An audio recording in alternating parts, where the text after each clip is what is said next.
Bueno, ¿qué tal? Buenas tardes. Estamos frente a otra clase que vamos a charlar sobre lo que tiene que ver con quemaduras, heridas y hemorragias en adultos mayores institucionalizados.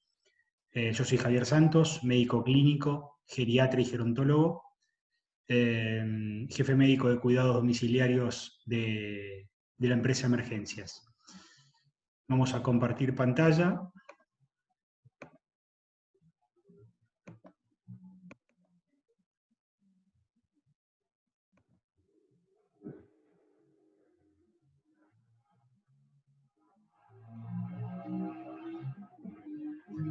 Espero que se vea. Bueno,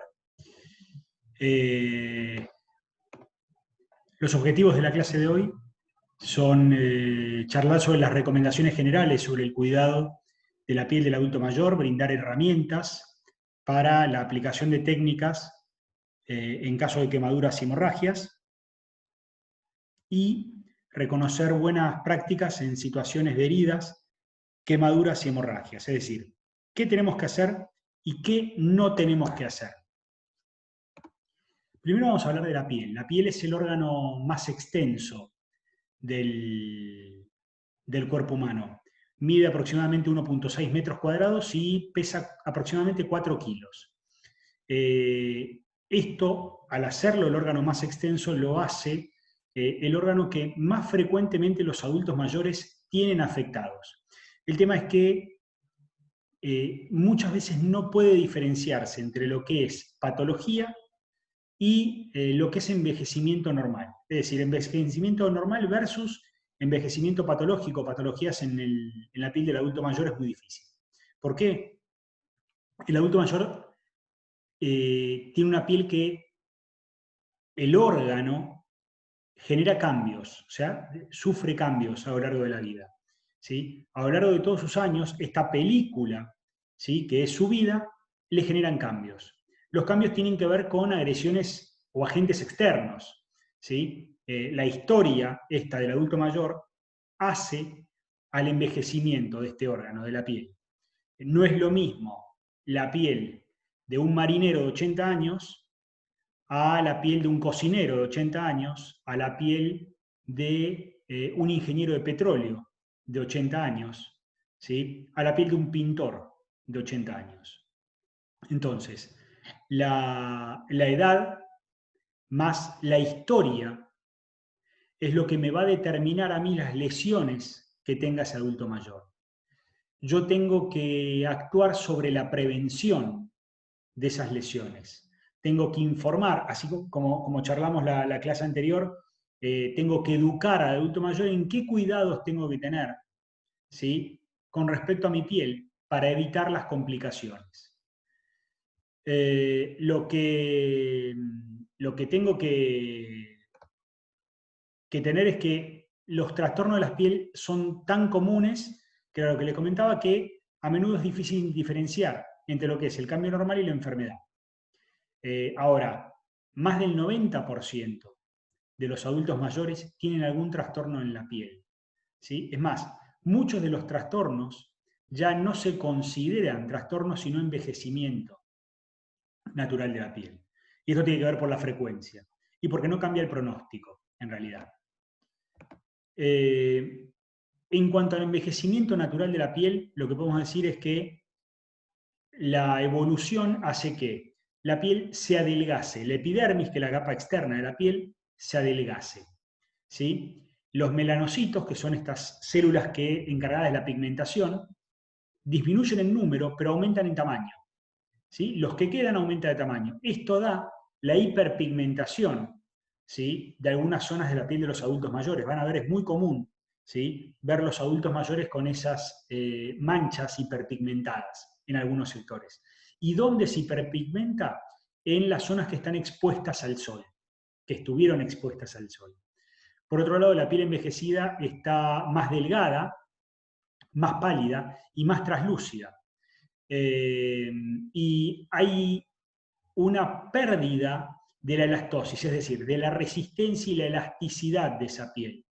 Esto, junto con la disminución del tamaño del tamaño de la epidermis, ¿sí? Junto con estos vasos sanguíneos, ¿sí? Frágiles, terminan generando lo que es fragilidad capilar y hacen hematomas. Es muy común los adultos mayores que se rocen con algo y enseguida aparezca el hematoma. Que alguien lo agarre a los adultos mayores, como pueden agarrar a cualquier otra persona, y le van a dejar los dedos marcados. Esto tiene que ver con el envejecimiento natural. Esto no es patológico. Esto es el envejecimiento natural de la piel.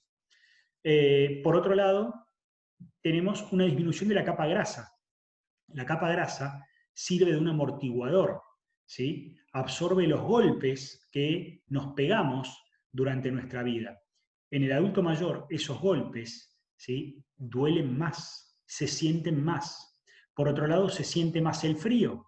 ¿Por qué se siente más el frío? Justamente porque pierdo, ¿sí? Ese tejido conectivo, esa grasa que me protegía a mí contra el frío, ¿sí? Es más frecuente o más común que me insole. ¿Por qué? Porque las glándulas sudoríparas producen menos sudor. El sudor es lo que regula la temperatura.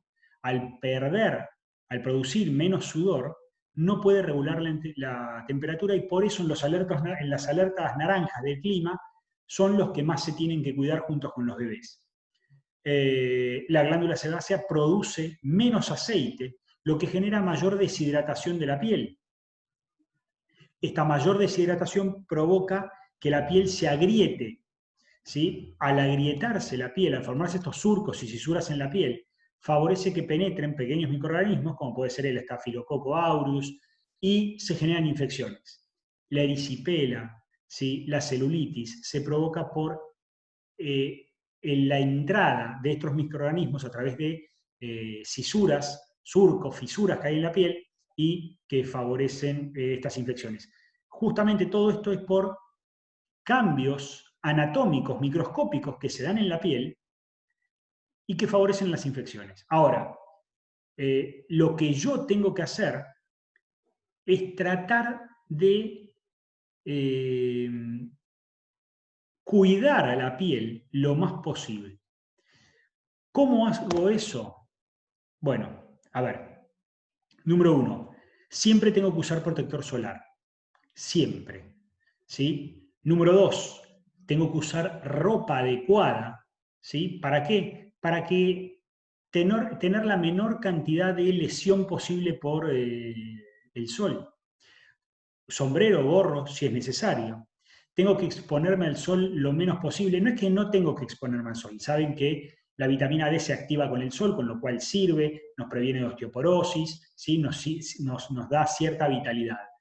Esta exposición al sol tiene que ser cuidada en algunos horarios. Hasta, ¿sí? Las 11 de la mañana y a partir de las 5 o 6 de la tarde. Entre las 11 y 5 o 6 de la tarde no debería exponerme al sol. Tendría que evitar y protegerme de lastimaduras, rosaduras, ¿sí? Tengo que hidratarme yo como humano, digamos, tomando de 2 a 3 litros por día, 2.5 litros por día de agua, nada más. Tengo que hidratar la piel, así como yo tomo líquido, tengo que hidratar la piel. ¿Cómo hidrato la piel? Con cremas humectantes, cualquier crema humectante que tenga vitamina A. Tengo que tener cuidado con los baños. Pierdo sensibilidad también con los años, con lo cual me quemo y no me doy cuenta.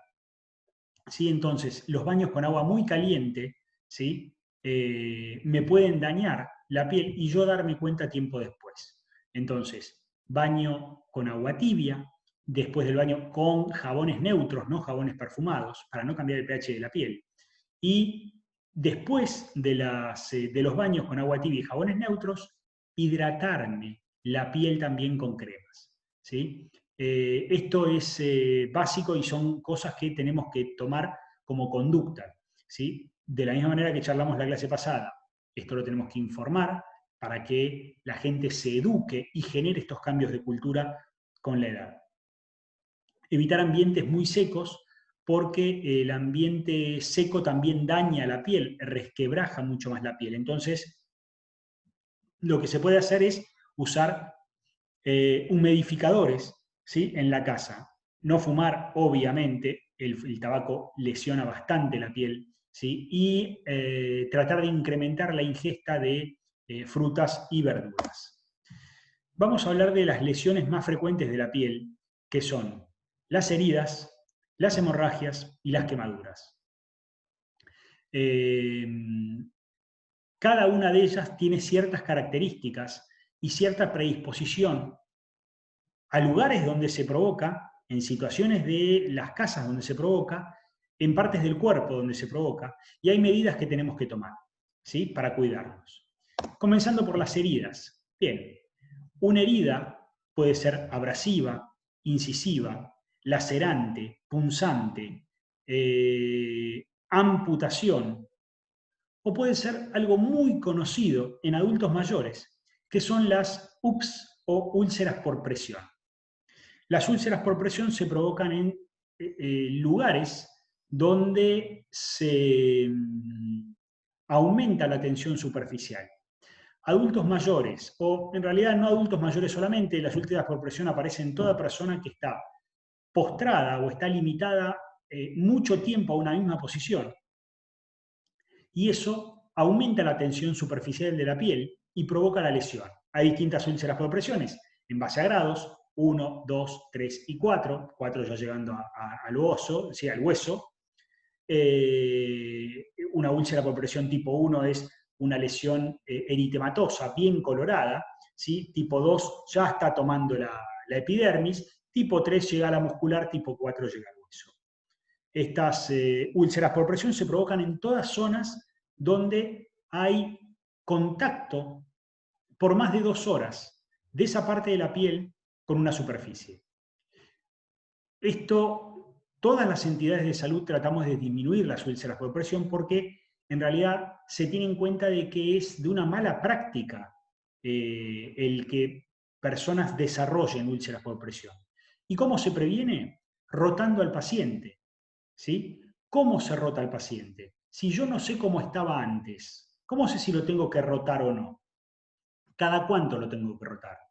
Cada 2 horas tenemos que rotarlo. Y para eso se creó la técnica del reloj.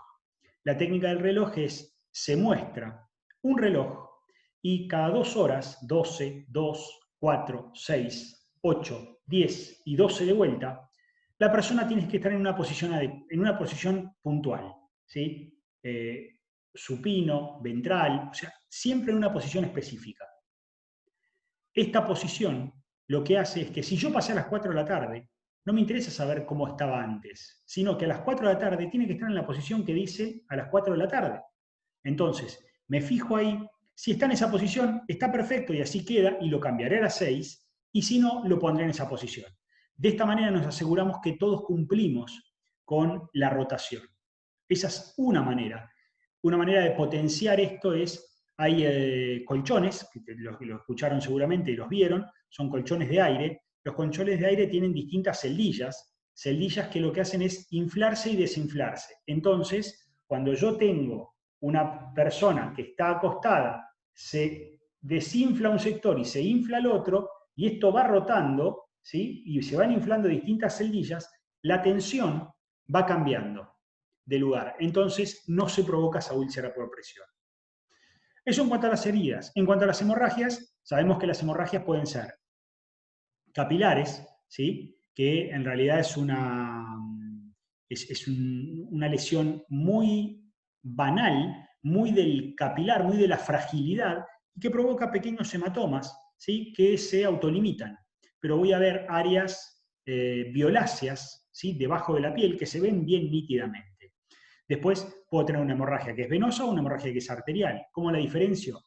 La sangre venosa es roja oscura. La sangre arterial es roja rutilante. ¿Por qué? La sangre arterial tiene oxígeno, la sangre venosa no. Entonces, si yo veo una sangre roja rutilante y que sale en chicotazos, ¿sí? Sale. Esa es arterial.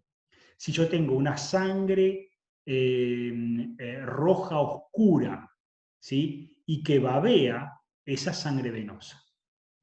Las hemorragias pueden ser externas, que son las más fáciles de evidenciar, o pueden ser internas. ¿Qué es lo que pasa? La interna puede ser que yo no la esté viendo.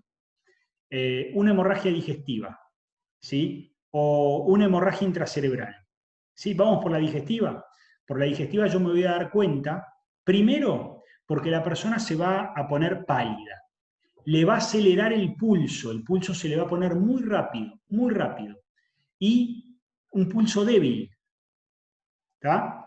Y el paciente se va a poner sudoroso y frío. Después de esto, lo que voy a ver es una evacuación que puede ser, si el tránsito está muy acelerado, roja rutilante. Y si el tránsito no modificó, cuando tengo una deposición o cuando le hago un tacto rectal, voy a encontrar materia fecal negra, negra como el carbón, que le echo agua oxigenada y hace burbujas. ¿Sí? Eso es signo de una hemorragia. ¿Sí? En algún momento, en algún lugar de ese intestino está sangrando. Lo que yo pienso es que si la sangre es roja es porque el tránsito está muy acelerado o porque el sangrado es muy bajo. Si la sangre es negra, probablemente el sangrado sea alto a nivel de estómago. Tanto en el caso que la hemorragia sea en el abdomen, voy a tener un abdomen en tabla. En el caso que la hemorragia sea en el cerebro, lo que voy a tener es síntomas de un ACV, ¿sí? O un paciente en coma. Bueno, cada una del órgano afectado donde se dé la hemorragia son los síntomas que me van a mostrar, cuando no es evidente, cuando es interno. Ahora, ¿qué es lo que hago yo, ¿sí? Con un adulto mayor que tiene una hemorragia? Una herida, perdón. Bueno, primero, punto número 1, me lavo las manos. El lavado de manos es algo que en esta época de pandemia apareció nuevamente con la fuerza de nuestras abuelas cuando llegábamos a almorzar. Se van a lavar las manos y después vienen a comer. Esto es algo que lamentablemente con los años se perdió y pagamos un precio por eso. Bueno, retomamos esa conducta, ¿sí? Esa cultura, que es, llegamos a casa y nos lavamos las manos. Bueno, en las heridas, hemorragias y quemaduras, lo más importante y lo primero que hay que hacer es lavarnos las manos. Una vez que nos lavamos las manos, tenemos que desinfectar esa herida. ¿Y cómo se desinfecta la herida?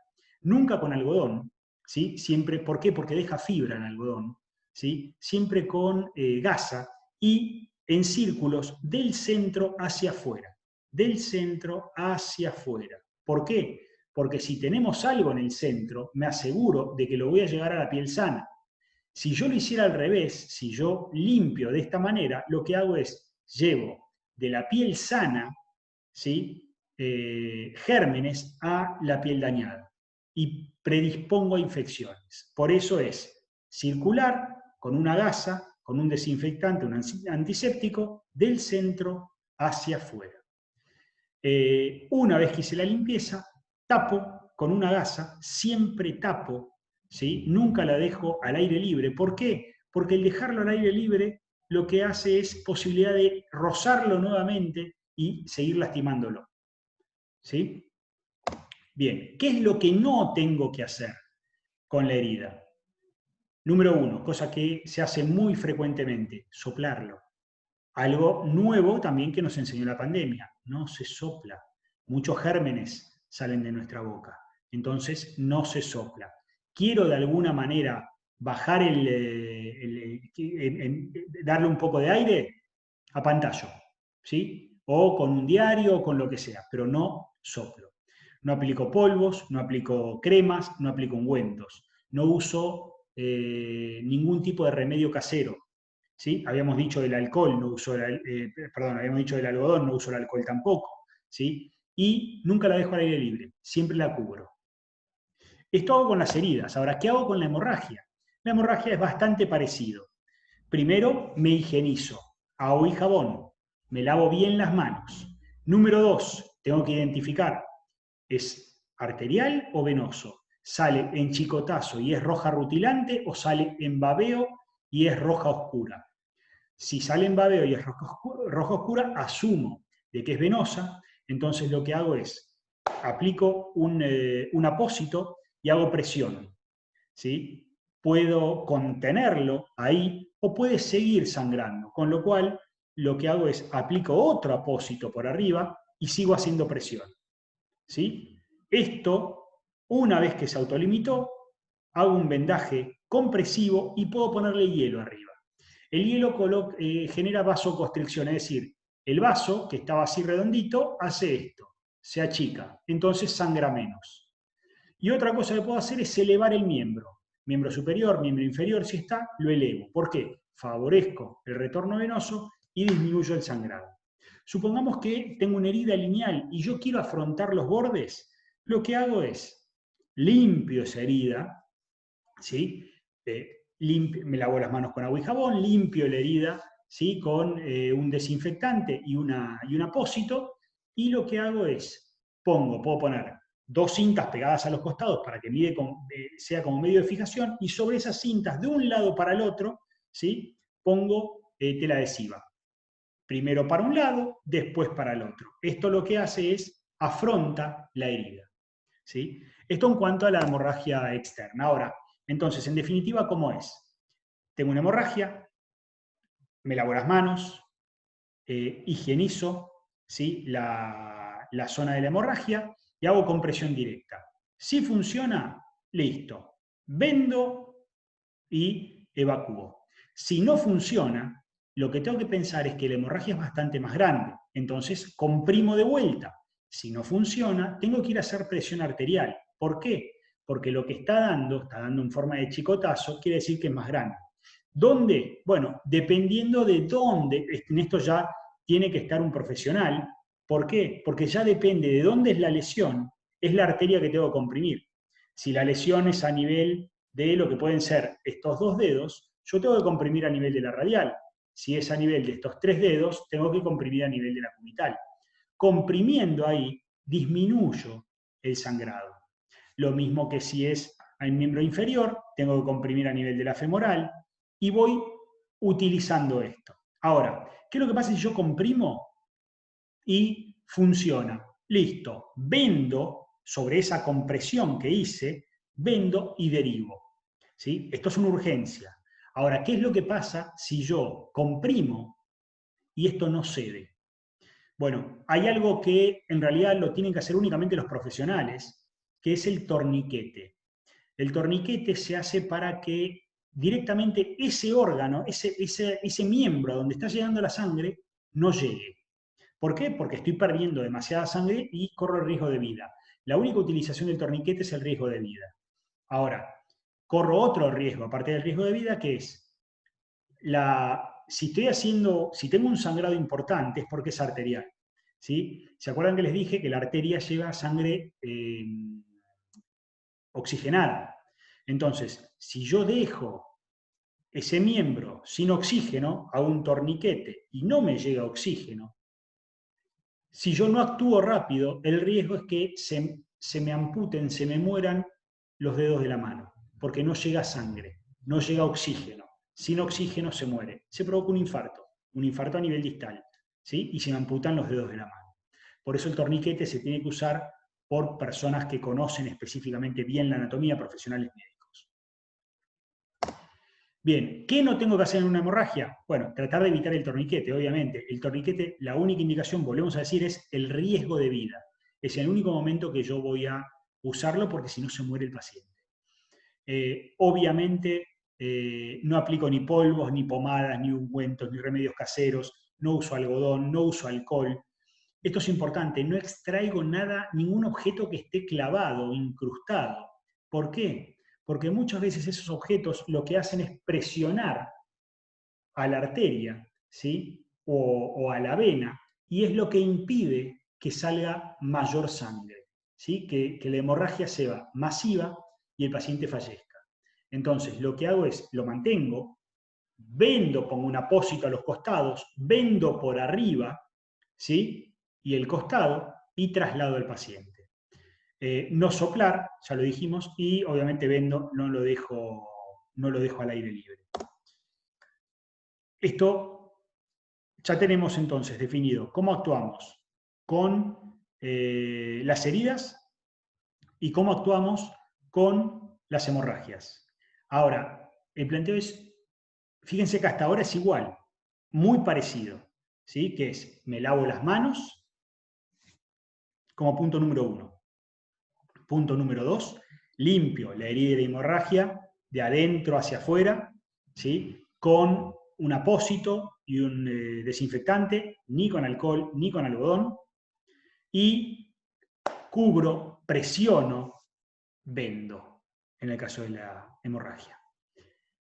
¿Qué es lo que hago con los quemados? A ver, primero, el quemado importa una serie de factores y una serie de cuestiones. Número uno, el tiempo. ¿Hace cuánto que se quemó? ¿Qué edad tiene el paciente? ¿Qué comorbilidades tiene el paciente? ¿Es un paciente diabético? ¿Sí? ¿Es un paciente coagulopático? ¿Sí? ¿Es un paciente renal? Bueno, tengo que saber cuáles son las comorbilidades. ¿Por qué? Porque eso, tanto la quemadura, el tipo de quemadura, el tamaño de la quemadura, fundamental, la profundidad de la quemadura, la extensión, las enfermedades concomitantes de ese adulto mayor, eso define la evolución y pronóstico de ese paciente. Es importante abrir la cabeza y mirar todo esto. Más del 75% de estos accidentes de la quemadura ocurre en el hogar, principalmente en la cocina y en el invierno. ¿Por qué? En la cocina porque es donde se movilizan, van y vienen todo el tiempo, y en el invierno porque hace frío y estamos hacinados. Entonces, ese hacinamiento, esa mucha gente en un espacio pequeño, genera, ¿sí?, la posibilidad de la quemadura. ¿Quién se quema más? Se quema más el hombre. Más el hombre que la mujer. Esto puede tener que ver con el peor manejo que tenga de estos instrumentos el hombre con la mujer. Veremos en los próximos años que cambió este tipo de cultura, con lo cual lo que uno esperaría es que se iguale las quemaduras del hombre con la mujer, porque los dos están desempeñando las mismas tareas. El agente etiológico más frecuente es el líquido caliente, pero el fuego, ¿sí?, produce más del 50% de las quemaduras en los adultos. ¿Qué otras quemaduras? Líquido caliente, fuego, sólidos calientes como el hierro, metal fundido, la electricidad y los agentes químicos. ¿Y cuáles son las zonas más comprometidas o que se queman más frecuentemente? La cabeza, el cuello y los miembros superiores. ¿Por qué? Porque es con lo que estoy trabajando, ¿sí? Es con lo que estoy en la cocina y es con lo que me movilizo. Eso es los lugares más frecuentes. Ahora, dijimos que era importante medir el tamaño o la extensión de esa quemadura. ¿Cómo se mide la extensión de la quemadura? Con una regla que es la regla de Wallace. La regla de Wallace o la regla del 9% divide, y es una manera muy práctica de saber y de poder estipular el porcentaje de la quemadura. Si yo tengo quemado la cabeza, lo que es cabeza y cuello, es un 9%. Si yo tengo quemado el tórax, es otro 9%. Si tengo quemado el abdomen, es otro 9%. Si tengo quemada la región dorsal, es otro 9%. Si tengo quemada la región lumbar, es otro 9%. 9% me toma también cada miembro superior. Y 9% toma lo que es la cara anterior de muslo y pierna y la cara posterior de muslo y pierna, otro 9%. Los genitales es un 1%. De esta manera es rápido y fácil la posibilidad de cuantificar la superficie corporal quemada. ¿Qué es lo que hago yo cuando encuentro un quemado? Número 1, me lavo las manos con agua y jabón. Número 2, tengo que detectar, lo primero que tengo que pensar en un quemado es cómo está la vía aérea. ¿Se habrá quemado también? ¿Cuándo se quema la vía aérea? Con explosiones se quema la vía aérea, con incendios en recintos cerrados se quema la vía aérea, en pacientes con antecedentes de confusión mental es común que se queme la vía aérea. ¿Y cómo me doy cuenta o cómo lo voy a sospechar? Si la persona expectora como carbón, ¿sí?, eso me habla de que la vía aérea está quemada. Si tengo las vibrisas nasales quemadas, las cejas quemadas, o si tengo algún tipo de quemadura facial, ¿sí?, aunque sea superficial, yo tengo que interpretar que también se quemó la vía respiratoria. En el caso de que haya una quemadura de la vía de la parte respiratoria, ¿sí? Es fundamental intubar al paciente antes de trasladar. ¿Por qué? Porque aseguro la vía aérea. Después lo puedo trasladar a la unidad de comados, ¿sí? Pero primero lo tengo que intubar. Intubo, ¿sí? Y traslado. ¿Cómo sigo? Una vez que aseguré la vía aérea, le tengo que quitar toda la ropa, ver primero qué ropa tenía, las telas sintéticas o las telas con residuos químicos siguen quemando, ¿sí? Por lo tanto, tengo que retirar toda la ropa y lavar con agua fría. Nada más, ni poner hielo, ni poner crema, pasta de dientes, no, agua fría. Se saca toda la ropa, se lava con agua fría, ¿sí? Hasta ahí estamos tratando de contener esta situación de estrés. Tengo vía aérea permeable, ¿sí? Quité toda la ropa, lavé con agua fría. Tengo que buscar una vía venosa, un acceso periférico grueso. No importa que esté quemada la zona donde ingreso, ¿sí? Me va a costar más, pero ingresar a la zona, si tengo sano, obviamente voy a ingresar por el sano, pero si no, ingreso por la zona dañada. Con un acceso grande. ¿Para qué? Para infuir soluciones, ¿sí? Que pueden ser desde coloides a solución fisiológica, ¿sí? Lo que vaya necesitando. Ya tengo la vía aérea, ya lavé y quité la ropa. Ahora lo que tengo que hacer es evaluar la quemadura. ¿Con qué se quemó? ¿Cuánto se quemó? ¿Qué tan profunda es esa quemadura? ¿Cuál es la historia de esa quemadura y cuál es la historia de ese paciente? ¿Qué morbilidades tiene? ¿Sí? Mientras voy analizando esto, lo que tengo que hacer es disminuir el estrés, ¿sí? Para disminuir el estrés, primero lo tengo que abrigar, ¿sí? Entonces, una vez que hice esto, lo tapo, ¿sí? Lo tapo para que no pierda, para que no siga ese estrés, para que mantenga la temperatura corporal, número 1. Número 2, genera mucho dolor, con lo cual voy a tener que hacer un tratamiento del dolor, ¿sí? Tercer punto, tengo que evitar las infecciones, por eso lo cubro, por eso queda cubierto. Y tengo que administrarle, no va a poder comer porque tengo la vía aérea afectada, está intubado, con lo cual tengo que pensar en una nutrición enteral. Entonces colocar una K108 con una nutrición enteral. Las quemaduras se asocian a hemorragias digestivas por situación de estrés, con lo cual tenemos que apoyarlo farmacológicamente, tanto con analgésicos como con inhibidores de la bomba de protones, con omeprazol, por ejemplo, que lo que hace es proteger el estómago del daño, ¿sí? De esta manera, lo que hago es protejo, mantengo vía aérea, mantengo una vía periférica gruesa, higienizo el cuerpo quemado, evalúo cuál es la superficie y la profundidad de las quemaduras y ya estoy pensando, ya estoy adelantándome y pensando cuáles son los posibles focos que puede tener. ¿Por qué? Porque lo que mata a los pacientes quemados son las infecciones. Yo tengo que anticiparme a esa infección, ¿sí? No para tratarlo si no tiene una infección, sino para pensar cuál es el talón de Aquiles de esa persona quemada, ¿sí? Siempre limpiar y lavar la zona. ¿Por qué? Porque no voy de entrada a poder limpiar y sacar toda la ropa, sobre todo si es tela sintética y estaba pegada, no va a ser fácil desprenderla, ¿sí? Entonces es probable que tenga que lavar 2, 3 y 4 veces. Se lavarán las veces que sea necesario. Siempre antes de lavarlo es un quirófano, ¿sí? Primero, se lava en quirófano, se cura en quirófano y las medidas de cuidado obviamente son las de cualquier quirófano, ¿sí? Bien higiene de manos. Lo que no debo hacer con personas quemadas, ¿sí? Es bastante parecido que lo que no tengo que hacer con personas con hemorragias o con personas con heridas.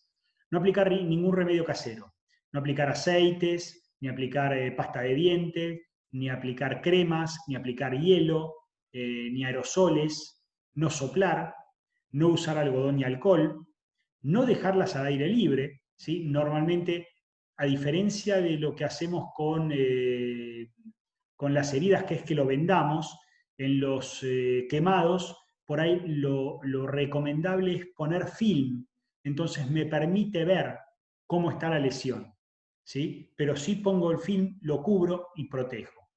Y lo que van a ver es que muchas veces los quemados se les generan ampollas. Bueno, las ampollas son focos de infecciones muy importantes. No la ampolla, sino el pinchar o romper esa ampolla. ¿Por qué? Porque lo que estoy permitiendo es que lo que estaba aislado, al pincharlo, ingresa de afuera gérmenes y empieza el inicio de las infecciones, la sepsis y una respuesta inflamatoria sistémica que genera el compromiso de la vida del paciente. Entonces, como vimos hasta ahora, la evolución y el tratamiento de las lesiones de piel, cualquiera sea ella, sea por herida, sea por hemorragia, sea por quemadura, son todas bastante parecidas. Número 1, me lavo las manos con agua y jabón.